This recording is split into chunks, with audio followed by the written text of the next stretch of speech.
Saint Olga, Old Church Slavonic, born c. 890, died 11th of July 969, Kiev, was a ruler of Kievan Rus as regent, 945 c. 963, for her son, Svyatoslav. Olga, a woman from Pskov, married the future Igor of Kiev, arguably in 903. The Primary Chronicle gives 879 as her date of birth, which is unlikely, given the birth of her only son probably some 65 years after that date. After Igor's death, Olga ruled Kievan Rus as regent, 945 c. 963, on behalf of their son Svyatoslav. She was, hypothetically, of Varangian extraction. Old Norse, Helga. Drevlian Uprising. The following account is taken from the Primary Chronicle. Princess Olga was the wife of Igor of Kiev, who was killed by the Drevlians. At the time of her husband's death, their son Svyatoslav was 3 years old, making Olga the official ruler of Kievan Rus until he reached adulthood.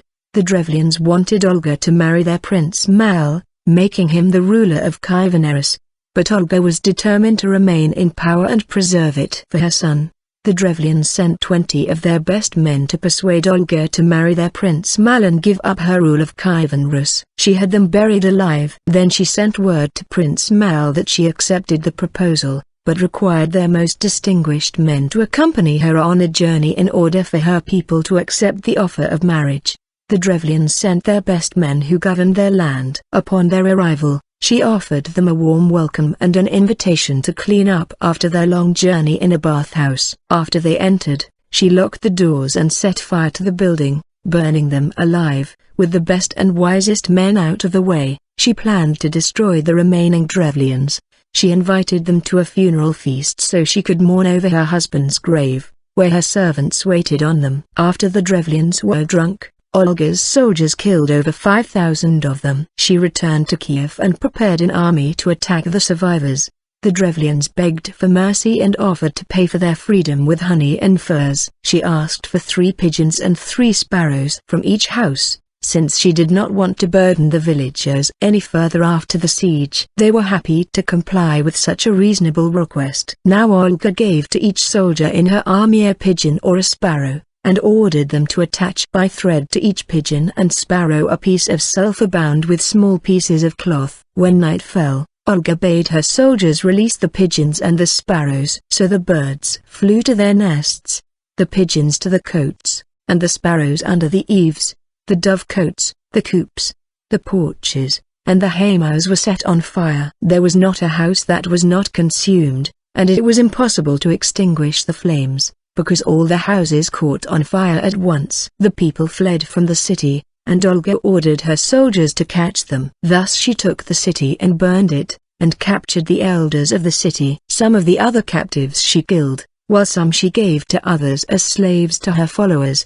The remnant she left to pay tribute. This tale, although most certainly legendary, is strikingly similar to a tactic investigated by the U.S. Army during World War II, the so-called bat bomb. It may therefore contain a kernel of truth. Regency. In 947, Princess Olga launched a punitive expedition against the tribal elites between the Luga and the Msta River. Following this successful campaign, a number of forts were erected at Olga's orders. One of them is supposed to be Gorodets in the Luga region 4, a fortification dated to the middle of the 10th century. Because of its isolated location, Gorodets does not seem to have been in any way associated with the pre-existing settlement pattern. Moreover, the fort produced another example of square timber frames designed to consolidate the rampart that was seen at Ryrakovo Gorodishk. The same building technique was in use a century later in the Novgorod fortifications. Olga remained regent ruler of Kievan Rus with the support of the army and her people. She changed the system of tribute gathering,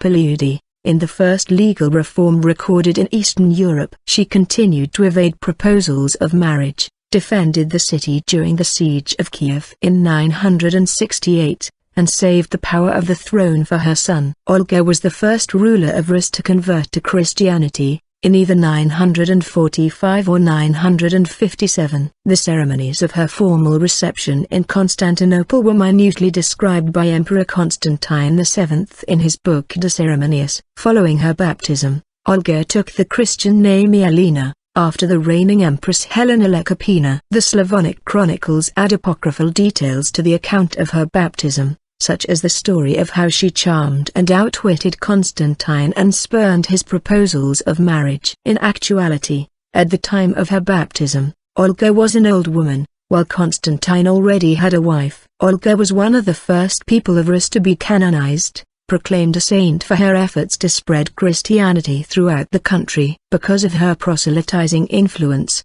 the Orthodox Church calls Saint Olga by the honorific Apostolos, equal to the apostles. However, she failed to convert Svyatoslav, and it was left to her grandson and pupil, Vladimir I, to make Christianity the lasting state religion. During her son's prolonged military campaigns, she remained in charge of Kiev, residing in the castle of Vyshgorod together with her grandsons. She died soon after the Pechenegs siege of the city, in 969. Relations with the Holy Roman Emperor. 7 Latin sources document Olga's embassy to Holy Roman Emperor Otto I in 959. The continuation of Regino of Prum mentions that the envoys requested the emperor to appoint a bishop and priests for their nation.